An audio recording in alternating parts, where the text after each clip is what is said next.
Hello at mabuhay sa ating mga kaibigan at kasamahang seaman dyan. Nandito nga pala ako ngayon sa Bicol, sa Legazpi dahil dito ako kapag-schedule ng aking renewal ng Seaman's Book o SRB kung tatawagin.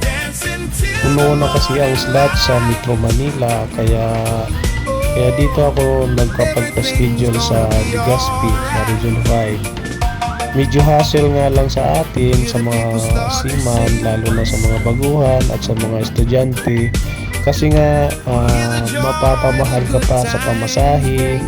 Ang talo din naman ang pamasahe papuntang Bicol, sabihin natin pinakamura 1.5 papunta at 1.5 pabalik ng Maynila.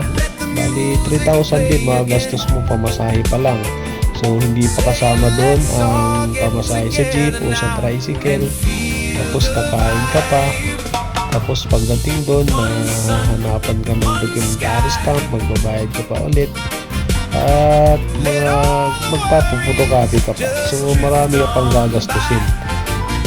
So sana mas maganda kung ibalik na lang yung dating sistema, yung ginawa ni dating Pangulong Rodrigo Duterte at Arnel Ignacio, na mas madaling makapag-process kung meron pa rin sa mall, sa SM, sa Robinsons, sa POEE, kasi mas maraming slot ang makukuha natin dyan sa Metro Manila.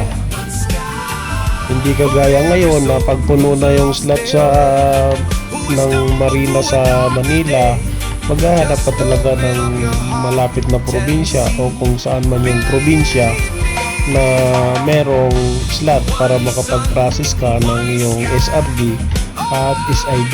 Kaya ngayong sistema medyo napapamahal talaga tayo dahil babiyahe pa tayo ng malayo.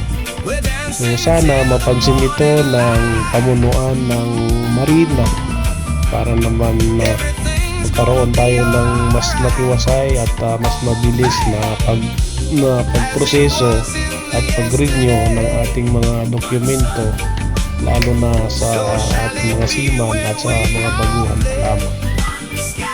Sa sitwasyon namin dito, nasira ang system ng marina, kaya babalik kami ng Manila na malungkot dahil hindi namin nakuha at nakapag-renew ng SRB namin, kasi nga sira ang system ng marina. Kaya babalik na naman kami ulit. So panibagong gastos, gagastos naman kami ulit sa pagbalik dito sa Legazpi.